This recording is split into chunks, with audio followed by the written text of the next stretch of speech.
Bienvenue pour vivre cet instant de parole de la vie éternelle avec Marc-Joseph. Aujourd'hui, nous sommes le 7 juin 2025. 7 juin 2025, encore un jour de grâce que nous avons à vivre dans la présence de Jésus-Christ. Alors, Jésus-Christ dit qu'il est avec nous. Jésus dit, je suis avec toi tous les jours jusqu'à la fin du monde. Jésus s'adresse à toi personnellement pour te rappeler qu'il est avec toi. Il ne veut pas t'abandonner. Et c'est pour ça que j'ai le plaisir tous les matins, tous les jours, de partager avec toi cette parole de la vie éternelle. Là, c'est la parole la plus importante dont l'humanité a besoin, les paroles de la vie éternelle. L'humanité a besoin d'entendre Jésus-Christ qui dit, celui qui croit en moi vivra éternellement et je le ressusciterai. Ce sont les paroles de Jésus. Et c'est ça que l'apôtre Pierre appelait les paroles de la vie éternelle. Il dit à Jésus, quel autre rien-nous? Là, toi seul as les paroles de la vie éternelle. Le peuple d'Israël avait l'habitude d'entendre les paroles de la mort éternelle.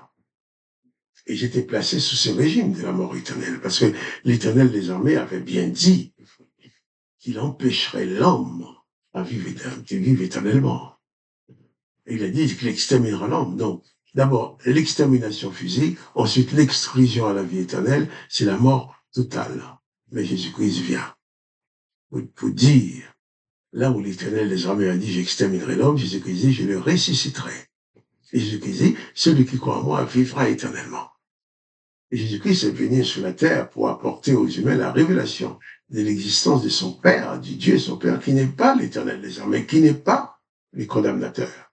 Quand il dit la volonté de son Père, ce n'est pas que tu sois exclu de la vie éternelle, ce n'est pas que tu meurs sans espérance, mais la volonté de son Père, c'est que quiconque croit en lui vive éternellement. Quiconque croit en lui est la vie éternelle. Et Jésus ajoute, je le ressusciterai. Ça sent bien que l'Éternel des armées allait quand même tuer son corps. Mais Jésus n'est pas venu pour sauver le corps de cette mort physique programmée. Mais il dit, une fois que tu seras mort physiquement, je te ressusciterai.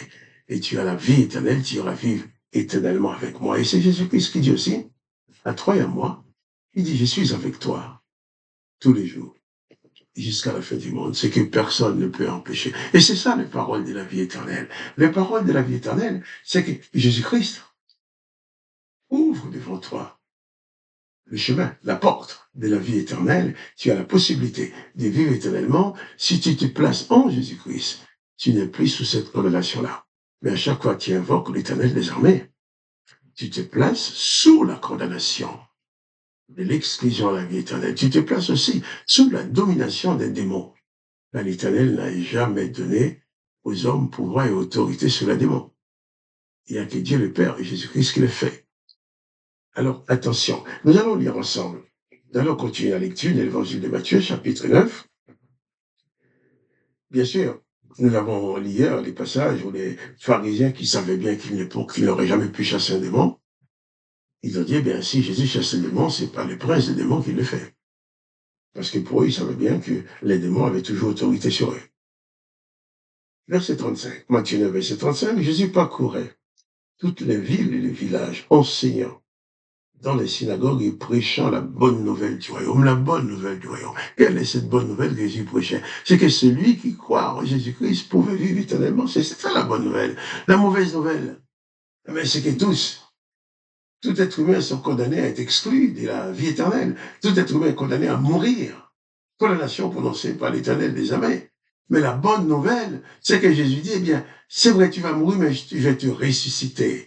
Non seulement je vais te ressusciter, tu crois en moi, tu vas vivre éternellement. L'Éternel des armées dit, empêcheront de vivre éternellement. Jésus-Christ dit, celui qui croit en moi vivra éternellement. C'est d'ailleurs pour ça qu'on a tué Jésus, parce qu'il est venu contredire, il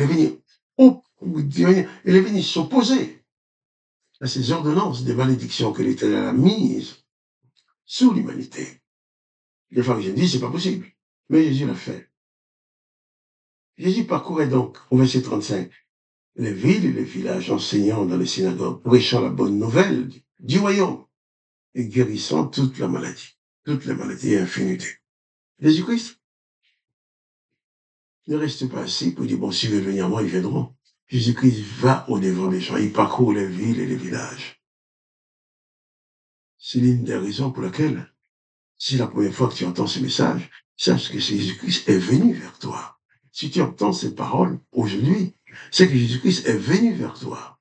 Il parcourt les villes et les villages. Maintenant, sans même parcourir les villes et les villages, eh bien, je peux arriver à t'atteindre avec les médias, avec ces vidéos, avec toutes ces possibilités d'écouter la parole.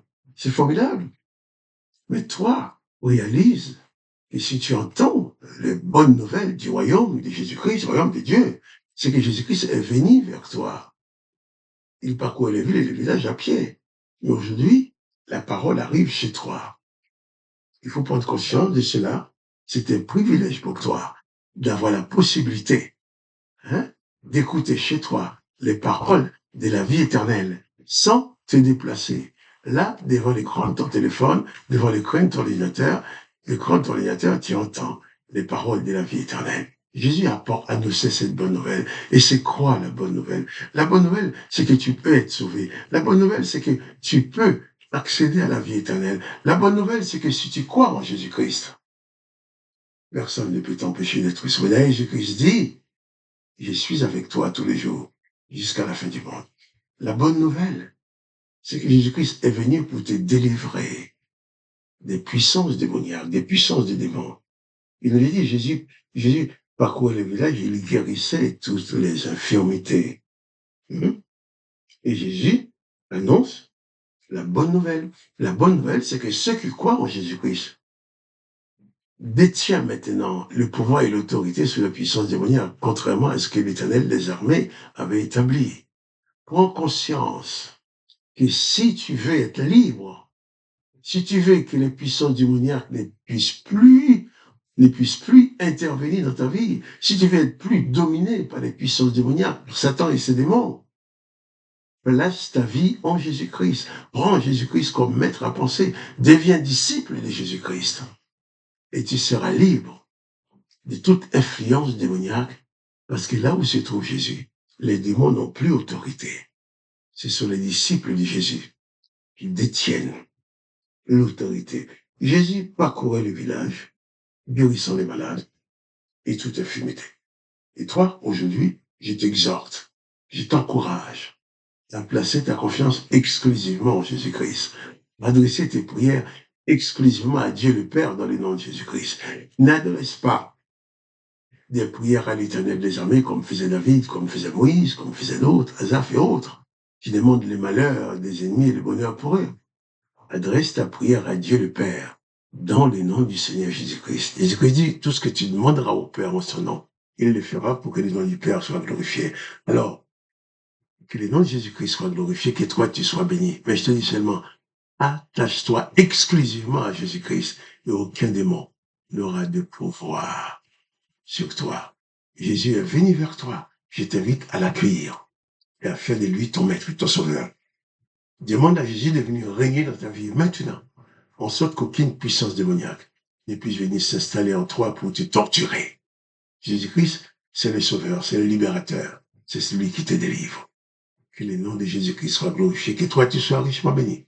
Dans ta voix, Marc Joseph, je te dis encore, pas de panique. Jésus-Christ est avec toi, il est ton sauveur. Ne te laisse pas aller. Élève ta foi vers Jésus-Christ, place ta foi en Jésus-Christ, et tu seras sauvé. Et je te dis aussi à demain pour les paroles de la vie éternelle.